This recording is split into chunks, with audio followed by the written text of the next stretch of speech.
최근에 급격히 상승하고 있는 미술시장, 그 안에는 우리나라의 미술시장도 포함됩니다.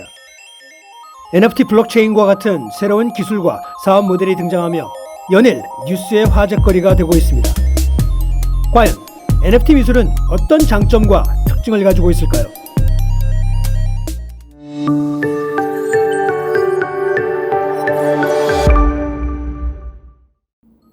미술을 쉽고 재미나게 풀어드리는 레차트의 대원쌤입니다. 지난번 영상에서 최근 급격히 활성화되고 있는 미술시장의 현상에 대하여 소개를 해드렸는데요. 이번에는 미술시장의 급격한 성장의 중요 수단이 되고 있는 NFT에 대해서 개인적인 의견을 바탕으로 해서 논해볼까 합니다. 사실 여러분들도 뉴스를 통해서 많이 들어보셨겠지만 요즘 NFT가 뜨거운 화제를 끌고 있습니다.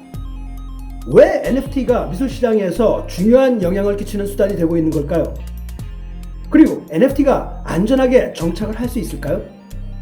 우선 NFT가 무엇인지 궁금해하실 분들이 많이 계실 것 같은데요. 간단히 용어를 설명해 드리겠습니다. NFT는 대체 불가 토큰, 즉 영어로 Non-Fungible Token이라고 하는데요. 블록체인 기술로 그림이나 영상, 그런 디지털 파일의 원본이라고 인증하는 토큰을 붙인 것을 말합니다. 블록체인 특성상 NFT는 오로지 하나씩만 존재하며 누군가가 변경할 수 없습니다. 한마디로 가상화폐 같은 성격이면서도 비트코인 같은 그런 펀저블 코인과는 완전히 다른 것이죠. 작년 초 서울 청담동에 분점을 낸 독일의 퀘닉 갤러리는 온라인 가상현실 플랫폼인 디센트럴랜드 내에서 메타버스 갤러리를 운영 중이라고 합니다.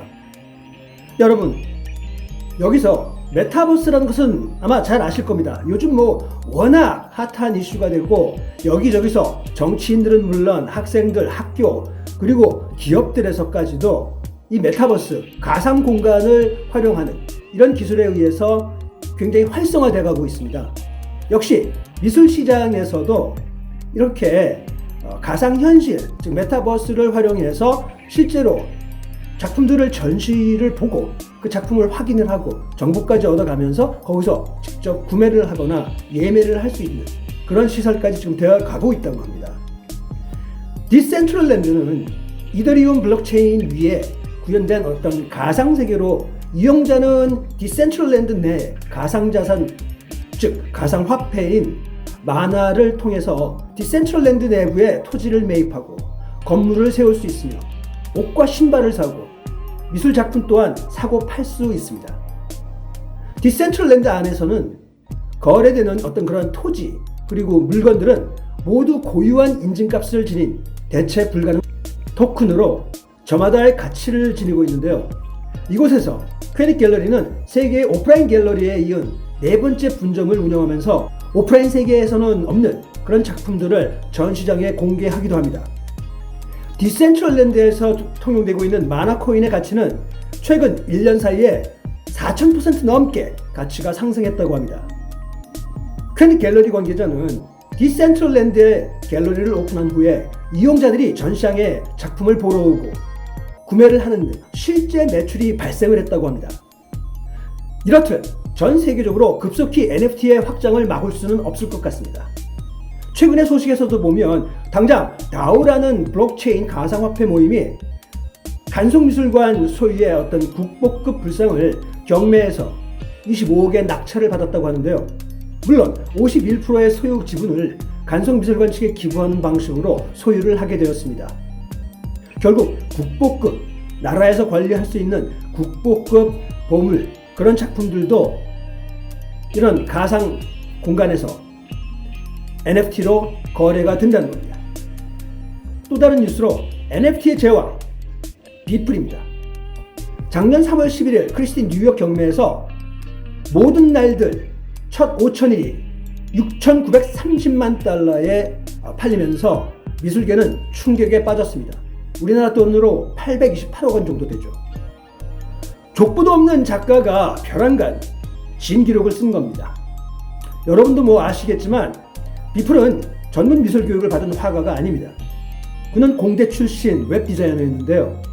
그가 14년 전부터 사진을 디지털로 작업을 하면서 5천여 점에 넘는 그런 작은 그림들을 합쳐낸 작품이 바로 위에 모든 날들 첫 5,000일입니다.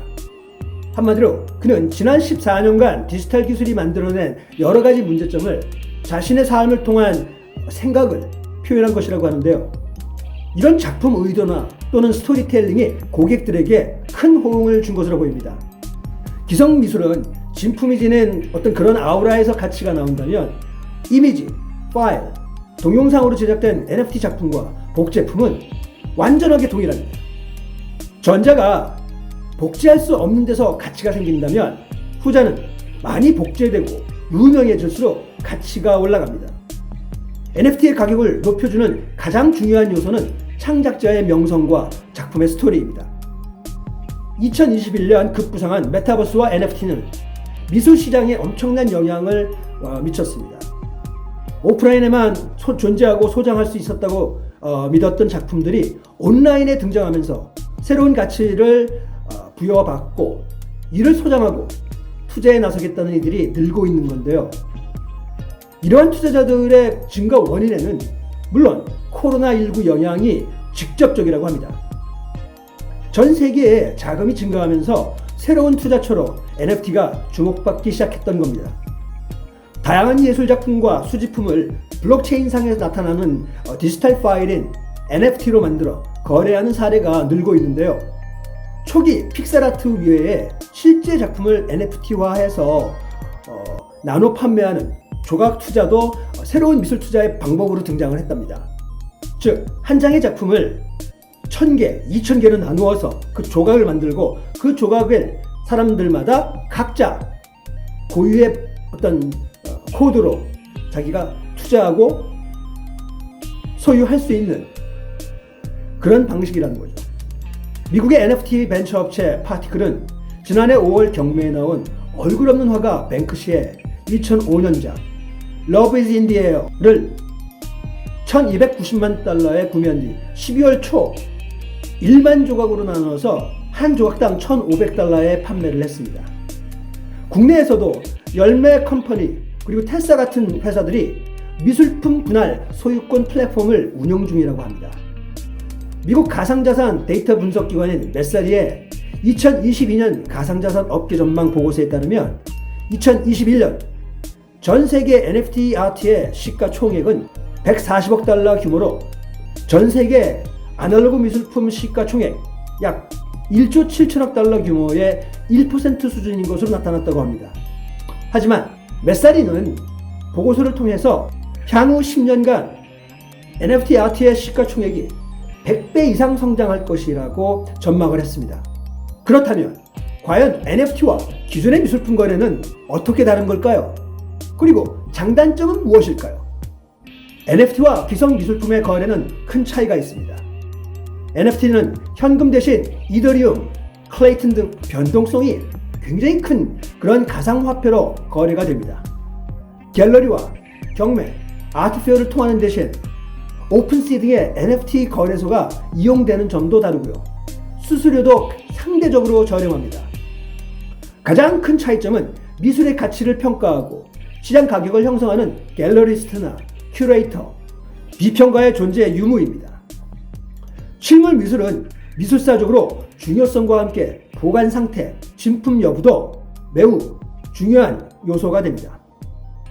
하지만 NFT는 디지털 아트인 만큼 파손에서도 안전하고 소유권을 블록체인으로 보증해서 짝퉁 위험에서도 자유로운 편입니다. NFT 신진 작가들은 젊은 작가라면 무조건 뛰어들어야 하는 그런 시장이다라고 말합니다. 10년 이상 경제적 궁핍을 감수하면서 전시와 홍보를 해도 단 한 점을 팔기도 어려운 그런 기성시장과 차이를 두고 NFT는 오늘 당장 누구나 작품을 팔 수 있다는 것입니다. 또한 화랑과 수익을 나누지 않고 재판매 때에도 음원처럼 로열티가 지급되는 그런 장점도 있죠. 작가들에게는 멋진 신세계가 열린 셈입니다. 게다가 NFT는 20세기 후반 이후 미술계를 지배한 미디어 아트와 사진 예술 거래에도 아주 적합합니다. NFT는 처음입니다를 쓴 팝 아티스트 김일동은 다양한 NFT 플랫폼이 등장을 해서 창작자와 대중의 편의에 맞게 개방되고 있다. 이미 NFT 작가를 지향하며 원래 활동한 영역을 넘어 디지털 매체를 다루는 어떤 그런 새로운 작가군도 생겼다라고 설명합니다. 하지만 NFT 아트 시장의 급성장에 대한 우려의 목소리도 여전합니다. 가장 큰 문제는 저작권 침해, 바로 이 문제인데요. 누구나 NFT를 쉽게 발행할 수 있고 온라인에서 자유롭게 거래할 수 있어서 작가의 동의 없이 작가의 NFT를 발행하고 거래하는 문제도 나오고 있다고 합니다. 바로 얼마 전 한국의 회사들이 NFT를 통해서 한국 대가들의 그림을 판매하려고 했다가 그들의 반대에 의해서, 왜? 동의가 없었기 때문입니다. 그리고 저작권 때문입니다. 그래서 그들은 그것에 대해서 반대를 하고 항의를 함으로 인해서 결국 무산됐다고 하는데요. 바로 이 사례인데요. 지난해 6월 마케팅 대행사 워너비 인터내셔널은 김환기, 박수근, 이중섭의 실물 작품을 스캔해서 디지털 파일로 만든 다음 이것을 NFT로 발행을 해서 경매에 올리려다가 유종 및 환기재단, 박수근 미술관 등의 반발로 계획을 철회했다고 합니다. 실물 원본의 저작권자에게 허락을 받지 않은 데다가 이들이 갖고 있는 실물 작품에 대한 진위도 확인이 되지 않았기 때문이었습니다. 한국미술감정센터는 NFT, 디지털 예술품 거래 플랫폼은 안정성이 보장되지 않는다며 원본과 NFT 디지털 예술품의 진위도 증명되지 않고 있어서 아직은 주의가 필요하다라고 밝혔습니다. 제 생각을 대신하는 말이 하나 있습니다. NFT 미술의 대부라고 할 수 있는 엑스카피라는 작가가 한 말인데요. 엑스카피는 일찍이 모든 사람이 아티스트가 될 수 있다는 점에서 NFT에 매혹됐다고 했습니다. 개방성과 예술의 가치 확산 등 인류가 추구해온 철학을 구현할 수 있다는 점에서 NFT 미술은 미래가 밝다고 보는 것이 합당합니다. 물론 그날이 오기까지 비트코인 가격이 폭락하지 않는다는 어떤 그런 전제가 필요하겠지만요. 오늘 내용이 좋으셨다면 좋아요와 구독 꼭 부탁드립니다.